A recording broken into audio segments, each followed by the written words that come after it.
update. After quite a while at my home, it has to be 7 or 8 months that I haven't filmed a reading update at my home.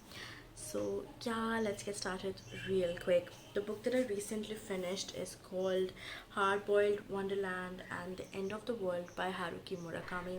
This is basically a magical realism sci-fi thing, um, and this unnamed protagonist. Most of his protagonists are unnamed for some reason, so he is an unnamed protagonist that is battling with his inner consciousness and the life outside. It is this really elaborate world that is called end of the world in his mind, that is formed, functioning, but things happen. I mean, I cannot really tell you what exactly this book is about. It's really confusing for me as well. I have to see some notes on the internet, research a bit to exactly know what this book was about. But the only thing that I know is that I actually loved the book, actually loved the theme, loved every bit of it. I gave it 4 stars. You should read it. I don't need to tell you that what the book is exactly about, but the book was great. That's all I know about right now. So yeah, that's the book. Then next, another book that I finished reading was Yellow Face by Arif Wong. The one thing that I want to say is that I'm not really satisfied with that book. I am dissatisfied, I'm underwhelmed. I have told you about this book, and it is basically this author, not really a famous author, steals the manuscripts of her dead friend, who was a really famous author, and now she is famous author, and she's getting a lot of compliments, getting a lot of offers from a lot of other publishers. But this thought that she has stole someone's work and is getting fame out of it is like really haunting to her, and now she has to live with that, and how she deals with it, how this whole thing affects her and all. Premise was great, but I am a little bit underwhelmed. I did not really enjoy a book that much.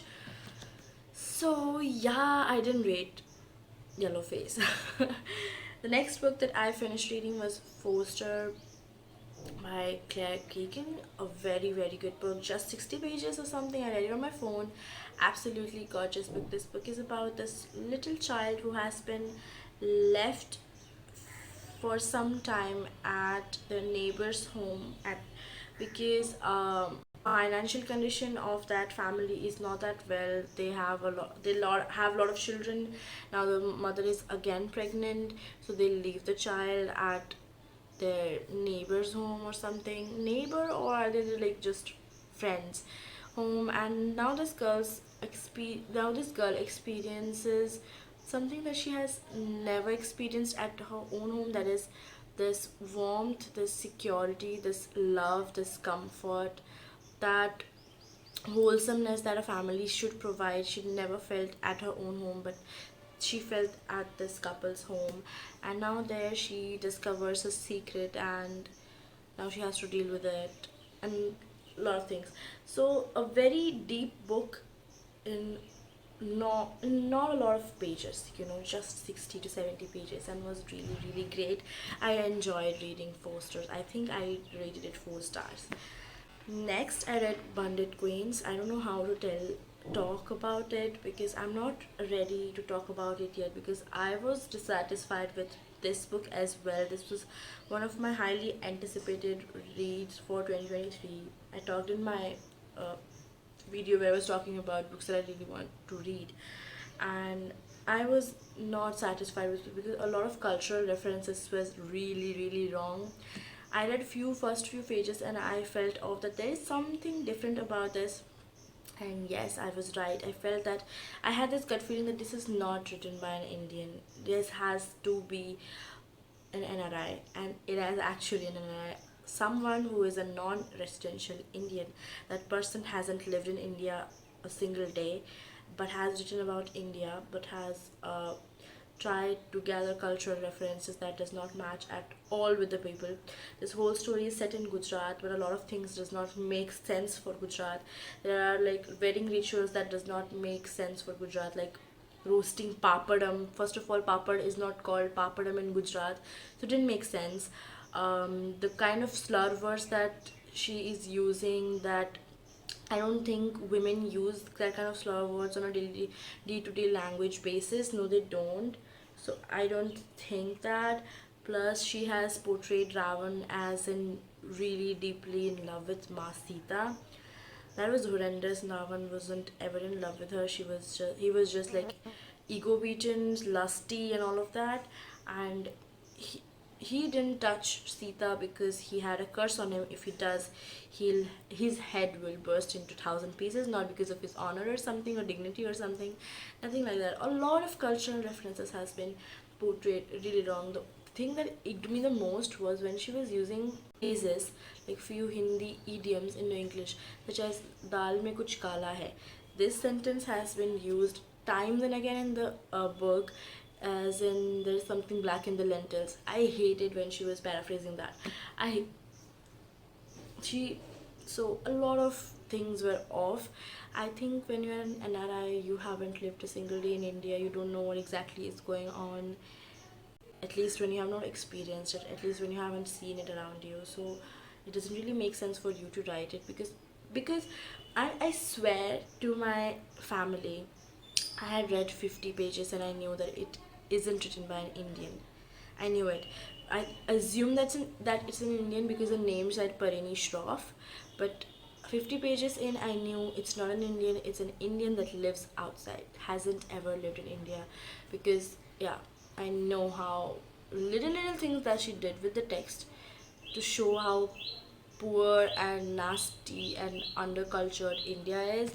This pissed me off. A lot of things were spot on.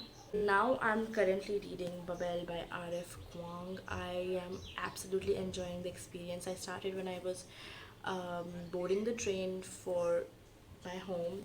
I'm already 80 pages in. I'm enjoying it so much. It is very readable. I thought it wouldn't be readable. It's such a thick book. It's such a thick book.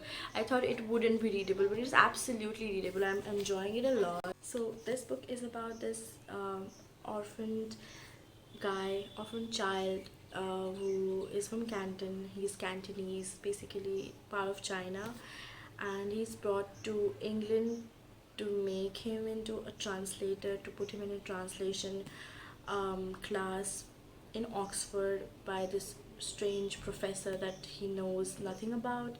And his life starts in this tower called Babel, that is part of Oxford University, and how he interacts with other students of translation. How it's all about colonization, racism, how translation is passive racism, and how translation changes everything of the reality. And that is written by Arif Kwang again. I hope to not get disappointed by this book, because I was disappointed by Yellow Face, and I am actually enjoying this book a lot. So yeah, happy to be. I'm right now in my garden and I'm going to have a reading session. I'm gonna read Babel, an Arc in History by Arif Kwang. To introduce this book is actually about colonization, how translation makes everything profitable for English countries, because a lot of things that get translated are getting translated into English, not vice versa. So it's not really that profitable for other countries. It also talks about racism, colonialism, how Britain's rule affected a lot of other things. Along with that, it's also a dark academia book, which I'm excited to read, but I chose the wrong time to read because I'm reading it in summer. I should have waited for the autumn, but I'm too much excited to get my hands on this book. That's why I'm reading it right now. So I am some 108 pages in, and I'm actually really enjoying it a lot. I'm gonna give you updates until I read it. I'm not really sure if I'm gonna finish it in this vlog, because it's like 100 pages it's like 500 pages, and my reading pace has slowed down since I joined college. But whatever, I'm enjoying the book. That's what it matters. I've got myself this book, some lychees, and yes, I'm gonna have a good reading time for the summer.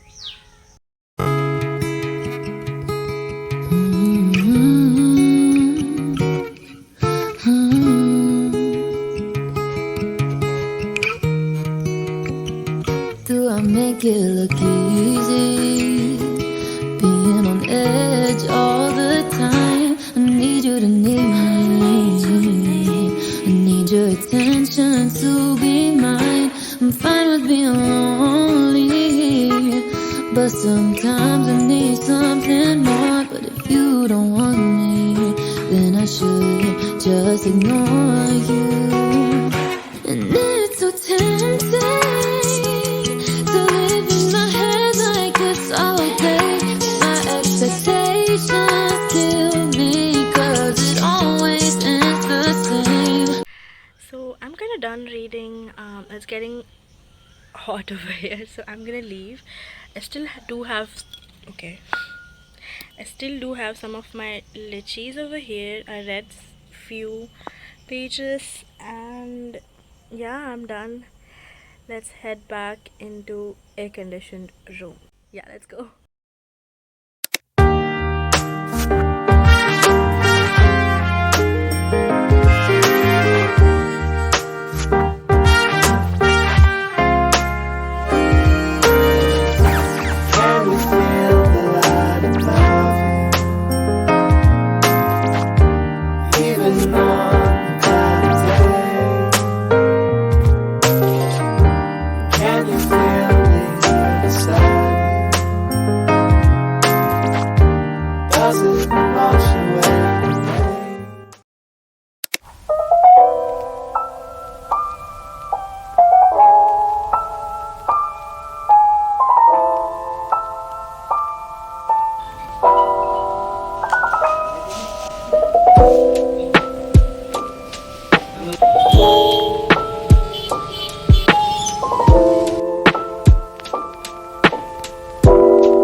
Creo que estoy enamorada porque cuando veo cosas muy bonitas pienso en ti como un cafecito en la primavera. Se siente tan rico y ay, tu aroma enloquece las flores y ay, creo que me estoy hundiendo en tus flores. For you, I give you all my love, tómalo, mi cafecito de amor, tú, sol que alumbra mi piel y brilla cuando yo estoy contigo. Tú, mollo tan dulce, estoy en las nubes porque estás conmigo. Y ay, eres mi abrigo cuando está frío. Y ay, eres el calorcito de cariño. For you, I give you.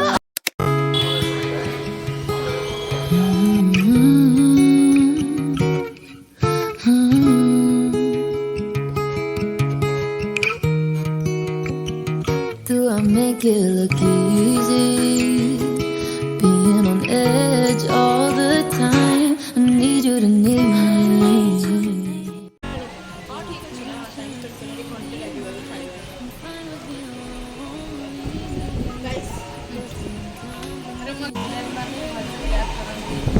Shut up. It only happens in Books ready, books ready.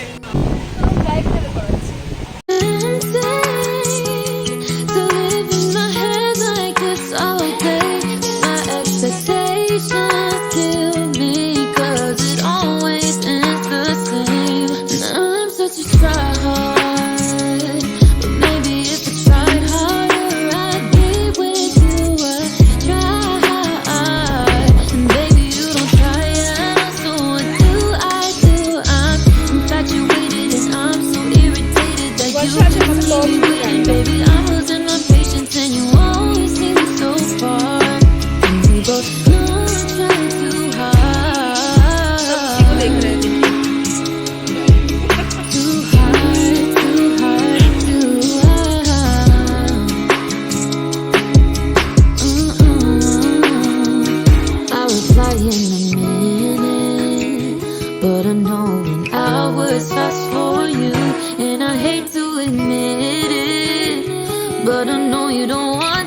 like I do. At least I'm consistent, consistently getting let down. You know it's predicted when I go from potential to rebound.